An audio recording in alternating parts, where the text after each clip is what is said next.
Today on Downtown Now, Hollywood comes to Bentonville. Find out why filmmakers want to premiere their film in Bentonville. Place where you can smell wood smoke and eat barbecue. I'm a happy man. Then, our boots hit the ground visiting the local farms in our area. We're introducing a new segment, Market Roots. We're kind of flipping that switch and going, I would rather buy local than I would from a big box store. Next, let's visit the worst kept secret in downtown Bentonville. We really set to create an experience where every detail matters. And finally, find out why chess is taking over the square. It's all inspired by seeing one person play chess. You're watching Downtown Now, sponsored in part by Arkansas Federal Credit Union.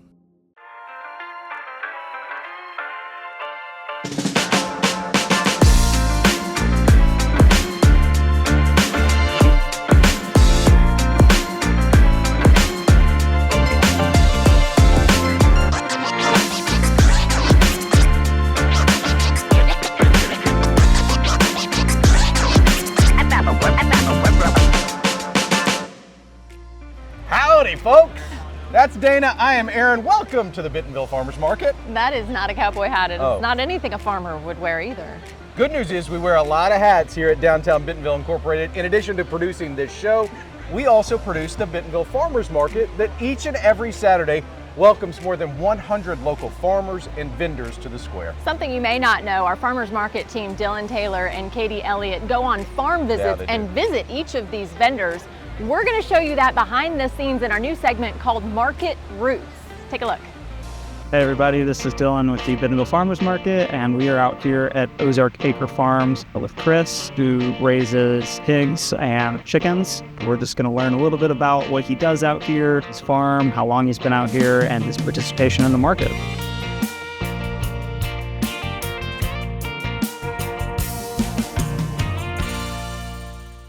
Tell me a little bit about starting at the farmers market. You know, you started 2 years ago at our indoor market? Yeah, 2 years. Yeah, we've done 2 full seasons indoor, and then 2/3 of a season last year outdoor, and then we did. This is our first full time for summertime, but it's been good. We've created a pretty good clientele, and you know I don't need 200 or 300 customers. We've started to get a really good following, and that's been great. People come back and see us every week, and we also have people that order from us on the farm, and we've become friends. Yeah. And probably one of the cooler things is vendor friends. Yes. Yeah. You know, I didn't even think about that when we started. I was like, oh, but some of these guys, we've become real friends, you know, to where when, you know, I don't know if you could see, but I had a little stuff done on my head.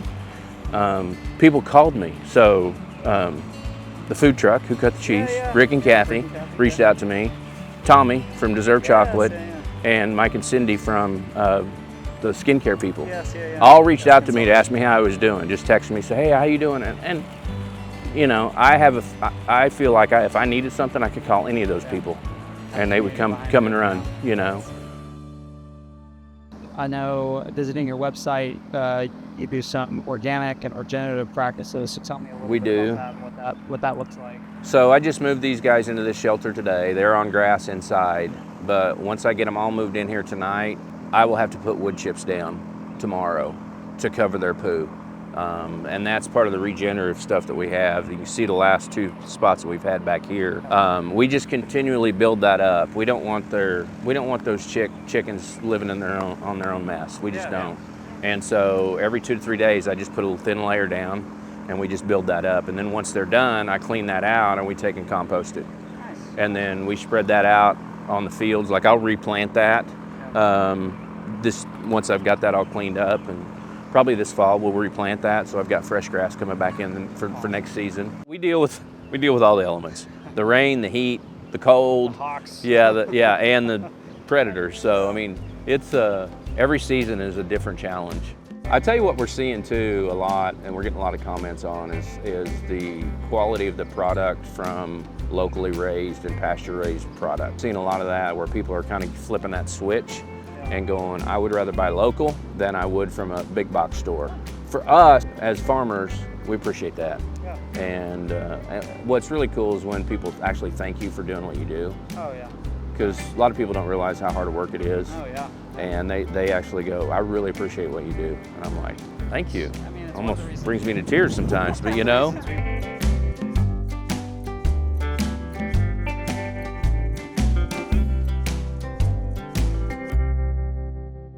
Now, each of the last 3 years, Dylan and Katie have been able to exceed sales goals. More than $2 million was made last year here at the Bentonville Square during the farmers market. And why that's important, we're continuing to stimulate the economy of the smallest of small business. And speaking of small business and local, there's been a pick-me-up here in downtown Bentonville. Pickin on the Square is back. DBI heard from the community loud and clear. The soulful sounds of fiddles, banjos, guitars, and the heart of our town was missed, so we teamed up with the original organizers to bring the music back. Thanks to community support, Pickin on the Square will now happen every Thursday evening on the Bentonville Square. And with its return comes a well-deserved shout out to the Skates, the original musicians who organized the event back in 2002. We love hosting events like this. Yeah. Recently, though, Bentonville hosted another huge event. It was the 11th annual Bentonville Film Festival, and it included another one of our teammates, our guy behind the camera right now. He was at his first ever Bentonville Film Festival. He is. He has been. And we talked about Dylan and Katie doing farm visits. Now we're going to show you some of the magic Kyle made right here in Bentonville, featured at the Bentonville Film Festival. From Hollywood to Northwest Arkansas, I feel like I'm Cinderella right now. the Bentonville Film Festival was once again a cinematic hit. More than 250,000 people have attended, watching over 900 films. And for its latest installment, festival founder and Academy Award winner Gina Davis continued her team's mission of promoting underrepresented voices of diverse storytellers. In the 11 years we've been here, this town is like transformed. It's really amazing. As you would expect, plenty of stars were on the red carpet, many of them debuting their films in Bentonville. I mean, it's so exciting, and everybody's been so lovely. I was here last summer because my niece, Emma, got married here. Okay. And I love this town. It's incredible. It's a beautiful town. In addition to notable names, this festival also provides a start for the next generation of movie makers, including one of our favorites, chief videographer of this show, Kyle Yazzie. And I'm just really proud of this team. Kyle was selected in the homegrown category, showing his film, The Fundamentals.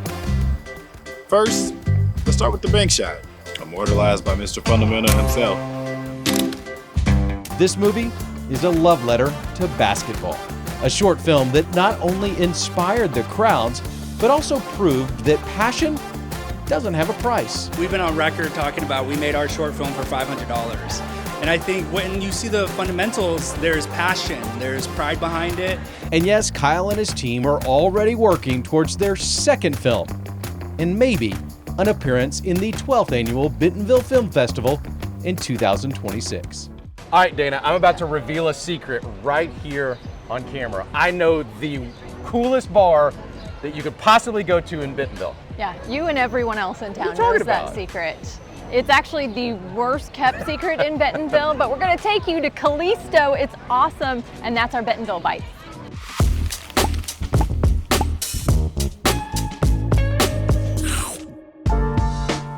Hey, I'm Isaac Barrett. This is Gabriel Barrett. We're brothers, and this is our bar and restaurant, Callisto.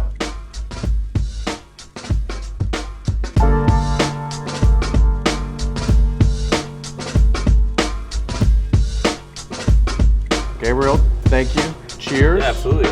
Cheers. So why drinks like this in a speakeasy in Bentonville, Arkansas? So our idea behind this was modern tropical, so inspired by a lot of classical tiki bars and tiki style cocktails. We wanted to have a modern spin on things. So we always wanted to do a speakeasy and make a fun entrance, and our passion for tropical style cocktails really inspired what we wanted to do back here. These days, there's this challenge of not only providing great food and great drinks, but this Instagram-worthy environment where people are sharing because it's driving marketing. How important was it to create something that markets itself? Incredibly important. That was a huge part of the entrance, all the little details, everything that we do. It's all an experience, and so a lot of times you don't remember every little detail, but you remember a feeling. All the little details that we do add up to a feeling when you leave of, wow, that was really cool. And so curating that experience was super important for us.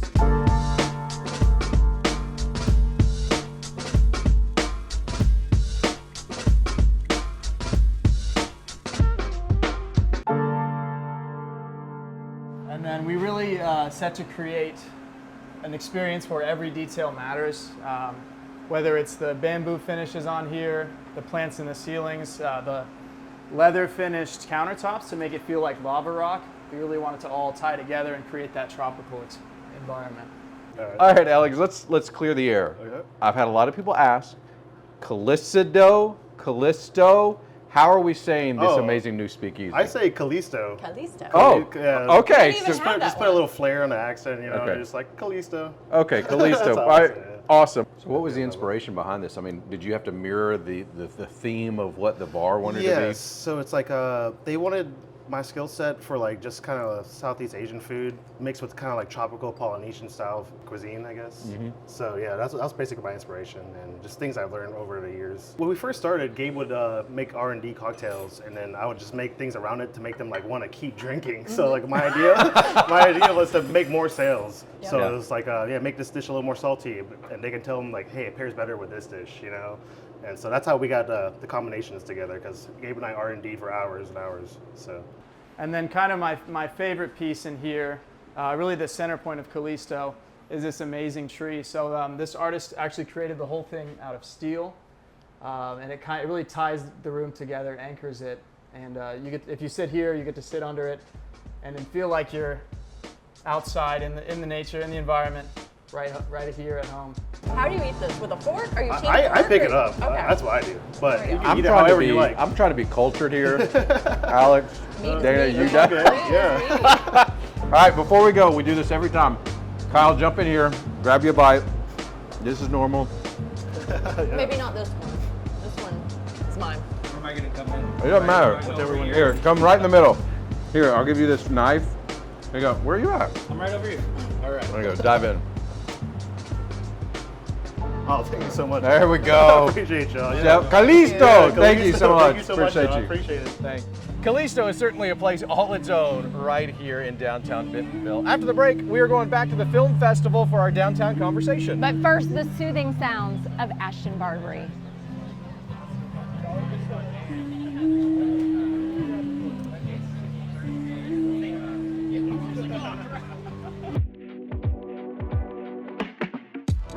Each year at the Bentonville Film Festivals, movies make their debuts here, including Adult Children this year. It's a film about, well, adults who act like kids, just like me. Here's more in our downtown conversation with two of the film's makers. So we were just talking, guys. 2 years since you started filming. Yeah. And here we are now on the doorstep of premiere. Yeah. Walk me through that emotion. Annika, what are you feeling right now knowing that the audience is knocking on the door? I'm a little anxious because it's loosely based on my family. So I'll be very lucky if they don't, divorce me after this movie comes out. Not that list. No, I'm really excited. I mean, yes, we started filming it 2 years ago. I started writing it, 4 years before that or something. So, as indies go, they take a really long time. And so it is wild to feel like, the whole time you're writing something and making it and posting it, you're hoping it's going to land on an audience, but it takes a long time to get to the point where you find out if it does or not. Yeah, and it's indie film, like you never know. Like you really never know. At any point in the process, something could just literally cut the train tracks off. And that's it. It happens every day. Yeah. These beautiful little films that people have invested their whole heart and soul into that just never see the light of day because something just gets in the way. And we were very lucky that not only did nothing get in the way, but we ended up here. Yeah. This is, of all places, like an amazing leaping off point for us. So we'll get to here in just a minute, but I want to go to the look that you two just gave each other when you said it was loosely based on your family.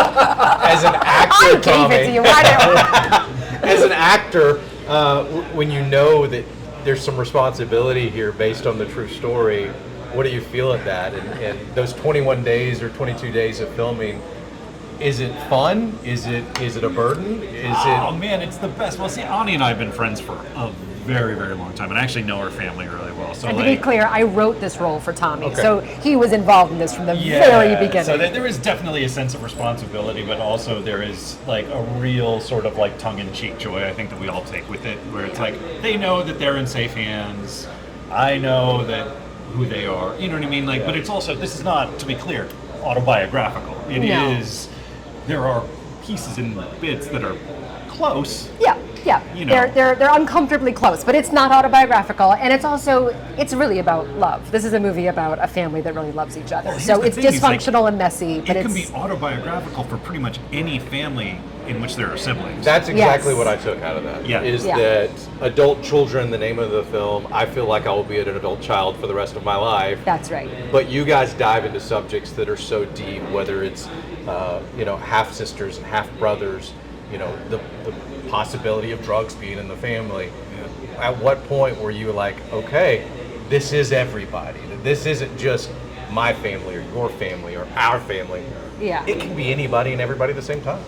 Well, that's what great storytelling does, right? Yeah. Like you make a story that actually finds a way to be relatable to every and anybody, and you know that you've got something special. And when I read this script the first time, I knew that we had something special because there was no chance that people weren't going to be able to relate to it. Like the great joy of this movie, I think, is that you walk out of it at the end of it, and the first thing you want to do is call your siblings and make fun of them.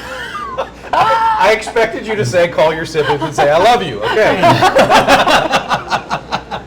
No, because they're your siblings. Like, you want to call up and bust their chops. Like, that's... And who doesn't need that? Particularly these days, like, you want movies and you want experiences where you come out the end of it feeling a little bit closer to the people that you love. And if that means that you're laughing with each other and at each other a little bit in the best way, then, man, you've really done something, I think, that people can relate to and respond to.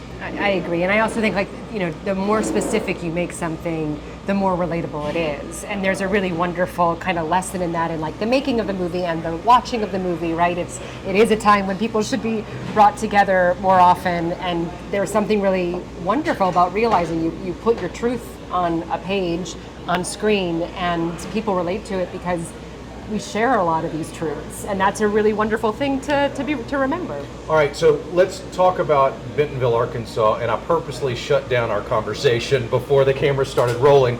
First time in Bentonville. Yeah. You're premiering a film at the Bentonville Film Festival in its 11th year. Annika, starting with you. When you got the call, and I don't know if Gina called you directly, she said, I want this at my film festival. What's the feeling like knowing what this thing has become? And then we'll get to the city, our city, in a moment. But what was it, a quick yes? Oh my God, of course. She did not call directly, but that did not dampen my enthusiasm. No, I wanted to be at this film festival since I read that it was starting, I guess, 11 years ago, for all the reasons. I mean, because of the people who founded it, because of where it is, and because of the mission behind the festival, which is so exciting. I think we're always all trying to figure out how to make what we do more inclusive and more representative of everybody, and to have a festival with that as its focus is just so smart and so urgent and necessary and critical, and they keep pumping out these incredible films. So I feel, I don't think we could have gotten any luckier. I was thrilled. No, this is, I think from the very beginning we felt like if this was going to be our world premiere, if we could land Bentonville as our world premiere, that we would feel incredibly lucky and really very thrilled. And the fact that it happened, it's kind of a dream come true. I mean, everybody's been so unbelievably supportive, but you have to understand that the reputation this film festival has within the industry is huge. Even 11 years in, like, that's actually, in terms of film festivals, that's not all that long. Right. And the amount of quality work that's been done here and the reputation that not only the festival but the city has in our weird little community of weirdos, like, is through the roof. Finally, kind of the start of the Bentonville Film Festival. How exciting is this being here with adult children?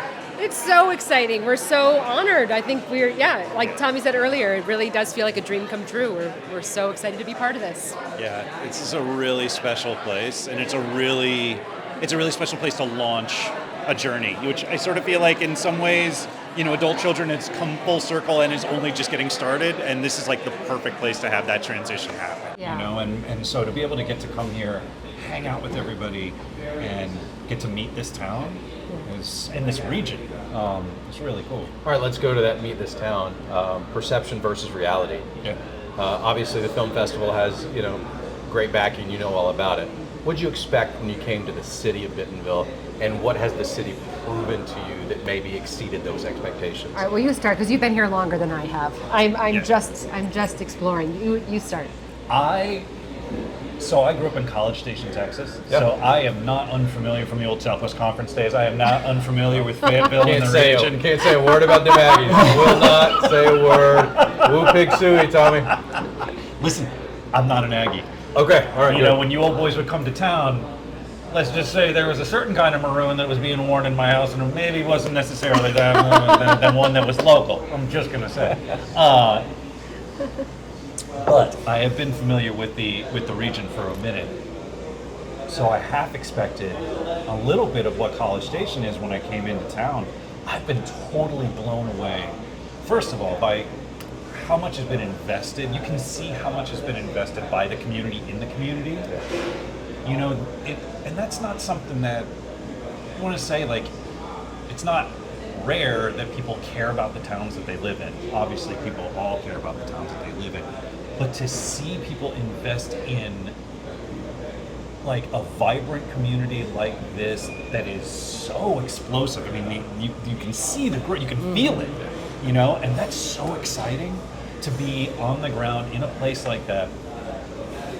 Obviously, the weather's awesome. Like, I'm a big fan of the humid summer night. I'm there with you. You know what I mean? Like, that makes me deeply happy. So I'm really thrilled. Any place where you can smell wood smoke and eat barbecue, I'm a happy man.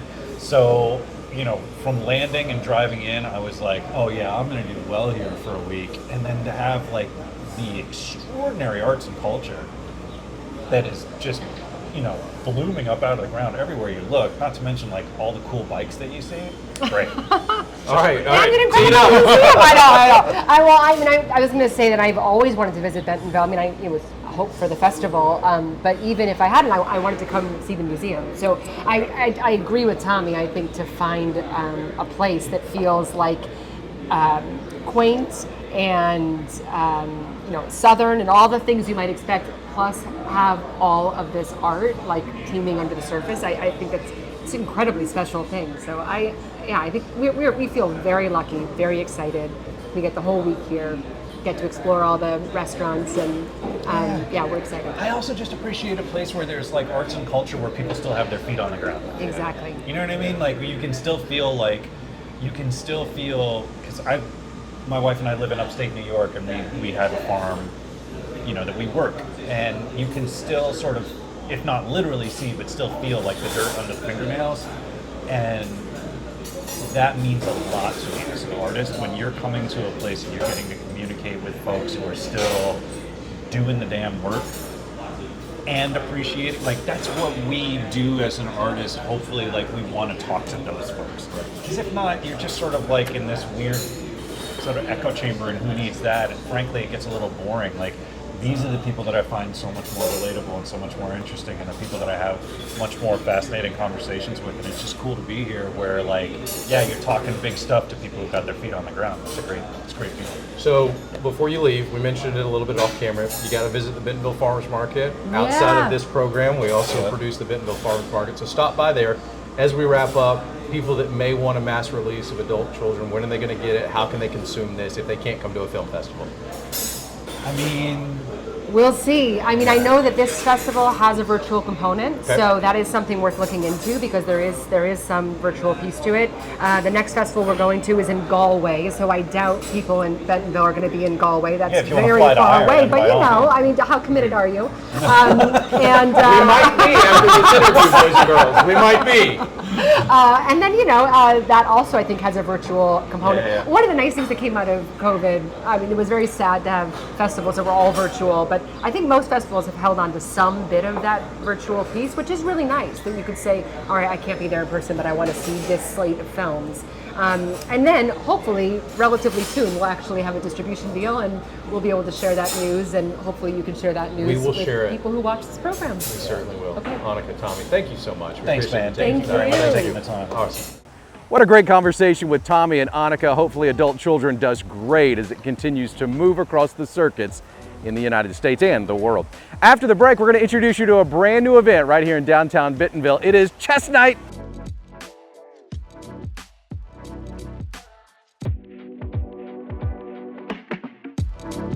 Dana, you ready for the pawns and the rooks and the kings and the queens of the hottest new downtown Bentonville event? Yes, yes I am. Okay, great. It's Chess Night.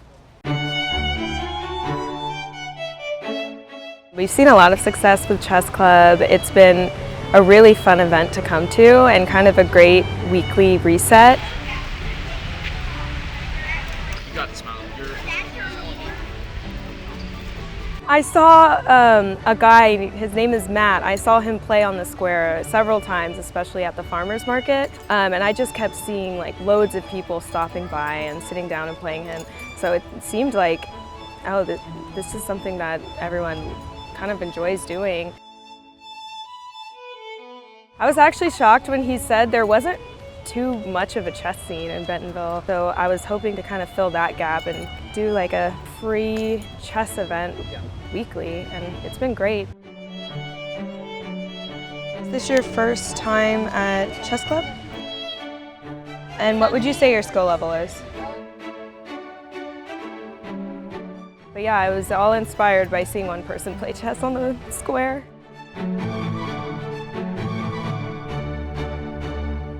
Big shout out to Cameron and Tracy and our team for their vision behind Chess Night. Yep. Hey, take a look at our new website, downtownbentonville.org. Shout out to Liz on our team for building a new place to find everything you need to know about downtown Bentonville events, a little bit about DBI, times, dates, everything. It's all right there on downtownbentonville.org. We also have to thank Stephanie because that would be all of our team. For Dana, I'm Aaron. We'll see you next weekend right here on Downtown Now.